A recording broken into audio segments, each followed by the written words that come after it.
Hi everyone, welcome back. My name is Mason and today we're going to be talking about one of the first urban legends that I ever heard. It has a very weird name and it's something that I even questioned when I was younger, like it didn't even sound like that scary of a creature, I guess. But today we're going to be talking about the urban legend of Tailypo, also otherwise known as Tailybones or Tabito.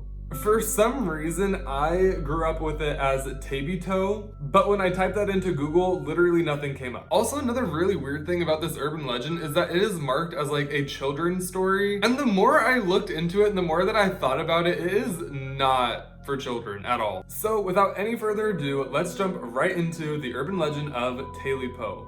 Now, Tailypo is a creature of North American folklore, usually described as being about the size of a big dog. He usually has red or yellow eyes, pointed ears, and a really long tail. This creature is also typically more often seen at night and has very sharp claws. It's also been suggested that it is just a creature, not so much a spirit or a demon. Which is honestly kind of weird to me because the more I thought about it, the more I honestly thought that it would be more of a demon spirit type of thing. Honestly, just because of the way the story personifies this creature. Tailypo can also speak, so that's what makes it also kind of confusing to me because it seems like he does have very similar characteristics to a human. Although the only words that he really uses is a same phrase of "give me back my Tailypo" or something like that, which we'll get into the story in just a second. When this story is being told, it is typically set in a very heavily wooded area, typically revolving around one man in a log cabin with his 3 dogs. And as for the story itself, this is how the story goes. It is said that a man goes into the woods looking for food one night with his group of dogs. He eventually comes across the creature known as Tailypo. Seeing how big this creature is, the man decides to then shoot at it, hoping it'll feed him and his dogs. However, when the man shoots at this creature, it only cuts off his tail. The man decides, well, this is good enough, brings it back home, cooks it into a soup, and feeds it to himself and his 3 dogs. Later on that night, the man hears a scratching noise first at his door, then at the foot of his bed. He sees the creature and his glowing red eyes and then calls for his dogs to attack it and chase it out of his cabin. The dogs do as they were trained and the creature is gone. However, only 2 out of the 3 dogs return that night. The second night rolls around and the same exact thing happens. The man hears the creature, the man sees the creature, and then sends his now only 2 dogs after him. Now with the protection of only 1 dog, the man then starts to get a little more scared. The third night rolls around and as you guessed it, the same thing happened. Except this time, the creature is now demanding the return of his Tailypo. The man now calls for his 1 dog to chase the creature away, and as you guessed it, the dog unfortunately does not return. And finally, on the 4th night, this is where things start to get creepy. The man then hears scratching at the foot of his bed late in the night / early morning. He cowers under his bed sheets, praying for dawn, hoping that the rustling is just one of his dogs coming to help him again. The beast then leaps onto the bed, coming eye to eye, face to face with the man, demanding the return of its Tailypo.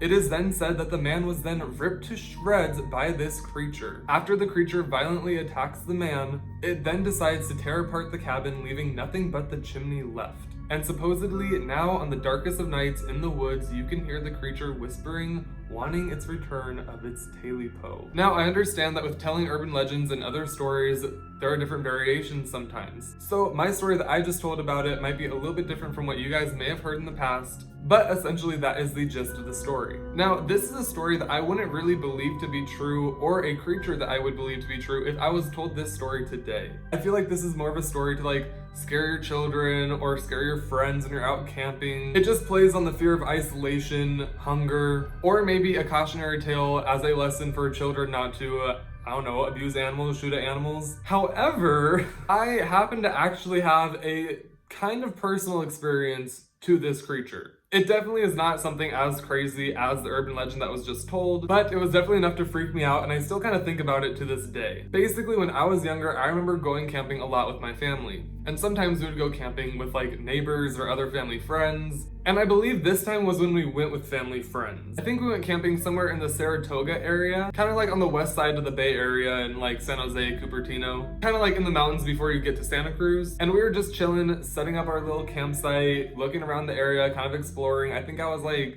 maybe 6 or 7 years old, and me and the other kids who were close to my age that we went camping with decided, let's just like walk around, just kind of like explore, I don't know. And we found our way through some bushes, kept walking, found some random trail, kept walking a little bit more. Probably a really bad idea, probably should have told our parents, probably should have gotten eaten or something, but we lived. But anyways, as we were walking, we came across this huge like dig out in the ground, almost the size of a house. And it wasn't super deep, it was kind of like, it was almost like a house used to be there, but it just got picked up and taken away somewhere else. And then when we took an even closer look to this little plot of land in the middle of the woods, there was very obviously nothing but a chimney left in this little dugout. And I distinctively remember being told the story of Tailypo or Taily Po literally like 2 weeks before we decided to go camping, and I got really scared. I started screaming and just running back to my parents, telling them that I found Taily Po. Obviously they were like, what's wrong with you? Like, that's not even... What? And obviously I know that's like so small and like so minute, and like there could be a million other different reasons for that being there. But being so young and seeing that really did just terrify me. And obviously that memory stuck and I don't have answers for it. So let me know what you guys think about this urban legend down in the comments below. Have you heard of Tailypo or Taily Po? Or any of his other names. Also, in case you have followed me from TikTok, you can probably tell a couple of things. One, this is my first urban legend video that I am actually posting on YouTube. Two, I post a lot of these urban legends I'm talking about on my TikTok. So if you guys want quick summaries of these urban legends, please feel free to go check out my TikTok. It is linked below. It is also linked in my link tree on my YouTube page, or I'll put my handle right here. It is just @Scythe, which is the same for my Twitter, TikTok, Instagram. So if you're looking for just a short summary of some of these stories, they can be found on my TikTok. And obviously, if you want to know more about these stories in depth, if I've had any personal experiences, my opinion, more to it than just...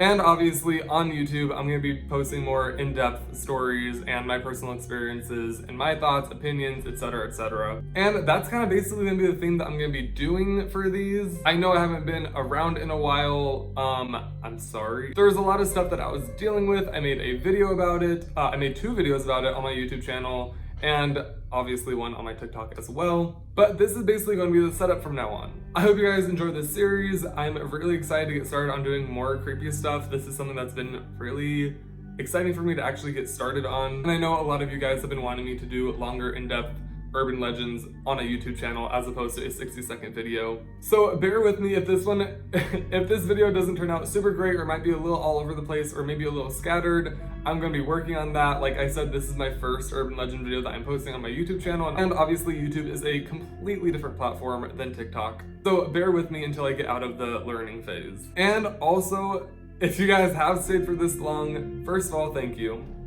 Second of all, let me know what else you'd like to know in these urban legend videos that I'm doing. I'm already going to be telling a personal experience if I have one, my opinions, and the story. But if there's something else that you want to know about these urban legends, creepy stories, or anything that I'm going to be doing, let me know. Let me know what you want to hear about these. And as always, I'm very interested to hear what you guys want me to talk about. So feel free to leave some suggestions down in the comments below, what urban legends you want me to do, or certain places you want me to talk about, ghost stories, do you want me to debunk some stuff, or just a general area that you want me to search around for a creepy urban legend or abandoned place for. Let me know. That's literally what I'm here for. So, I know this was a lot. Thank you so much for watching. Please don't forget to click the subscribe button down below to join the creepy family. Click the bell icon to get a notification every time I upload a brand new video. And feel free to check out all my other platforms, which will be down in the description box below. So, till next time, and stay spooked.